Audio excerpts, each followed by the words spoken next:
Israel এবং হামাসের মধ্যে বন্দী বিনিময় চুক্তির অংশ হিসেবে শনিবার 4 জন ইসরায়েলি নারী সেনাকে মুক্তি দিতে যাচ্ছে হামাস। ফিলিস্তিনি এই গোষ্ঠীর রাজনৈতিক শাখা আল কাসাম ব্রিগেডের মুখপাত্র আবু ওবায়দা শুক্রবার এক সংক্ষিপ্ত বিবৃতিতে এই তথ্য জানিয়েছেন।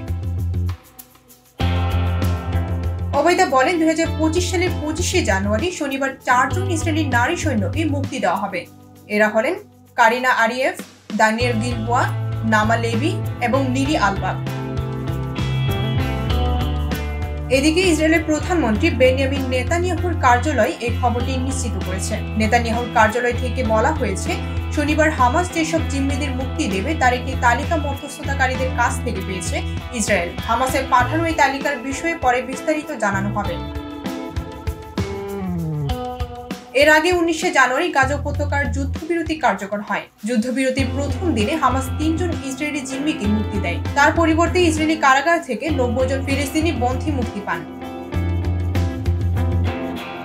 2023 সালের 7 অক্টোবর শুরু হওয়া গাজা যুদ্ধে এ পর্যন্ত 47,300 জনের বেশি ফিলিস্তিনি নিহত এবং 1,11,107 জন আহত হয়েছে। নিহতদের বেশিরভাগই ছিল নারী ও শিশু।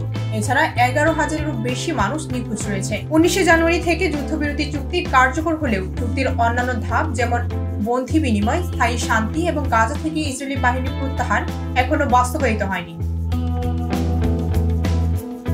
গাজায় যুদ্ধাপরাধ ও মানবতা বিরোধী অপরাধের দায়ে আন্তর্জাতিক অপরাধ আদালত ইসরায়েলের প্রধানমন্ত্রী বেনিয়ামিন নেতানিয়াহু এবং সাবেক প্রতিরক্ষা মন্ত্রী ইয়োব গ্যালান্টের বিরুদ্ধে গ্রেফতারি পরোয়ানা জারি করেছে গত নভেম্বর মাসে।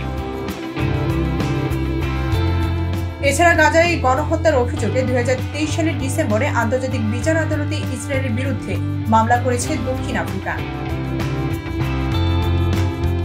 ডেস্ক রিপোর্ট, ভোরের পাতা।